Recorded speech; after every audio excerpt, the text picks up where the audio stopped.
है, सिग्निफिकेंट हुई है।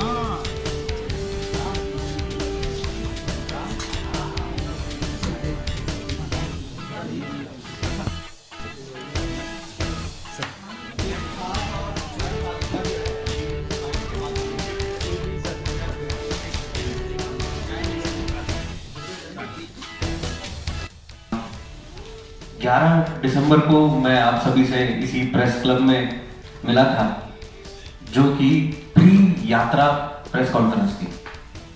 और आज मैं आप सभी का स्वागत करता हूं पोस्ट राम राज्य युवा यात्रा के प्रेस कॉन्फ्रेंस में।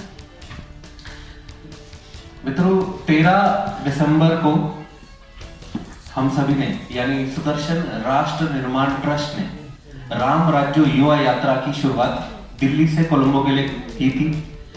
हम फिर 15 दिसंबर को हमने इस यात्रा का प्रारंभ श्रीलंका के अशोक वाटिका के सीता मां मंदिर से शुरू किया, जहां पर हमने ये जो दोनों चरण पादुका और श्री सीताराम जी के जो चरण चिन्ह हैं, दोनों की पूजा कर कर हमने ये यात्रा की शुरुआत करी थी। और यात्रा फिर वहां से हिंदुस्तान में आई, और हिंदुस्तान में जब हम मदुरई में हम उतरे, और रामेश्वरम से यात्रा जब अपने अयोध्या की ओर जा रही थी, उस दिशा में जा रही थी, तो उस रूट से हम आए जिस रूट से स्वयं श्री राम जी ने वन गमन किया था।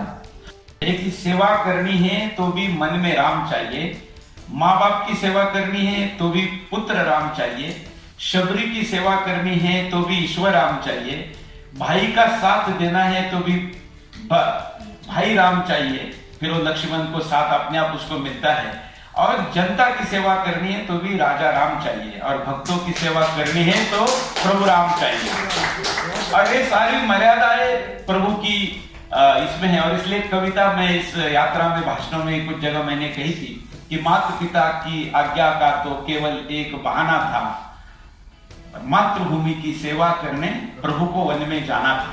सुदर्शन राष्ट्र मान्य राम राज्य युवा यात्रा की शुरुआत 13 दिसंबर से करी थी श्रीलंका से, और हमने जो चरम पादुका हमारे साथ है उनका पूजन करके इस यात्रा का आरंभ किया। फिर यात्रा हिंदुस्तान में आई। हिंदुस्तान के 6 राज्य 10,000 किलोमीटर की यात्रा अयोध्या में 22 तारीख को समापन हुआ। इस यात्रा का उद्देश्य था युवाओं में राष्ट्रभक्ति का कार्य करने में और प्रोत्साहन दे, उनके अंदर रामचरित्र निर्माण करें, मर्यादा में रहकर जो कानून है उसका पालन करना सिखाए, और कठिन परिस्थितियाँ मतलब यानी संघर्ष करना सिखाए। ये इस यात्रा का उद्देश्य था।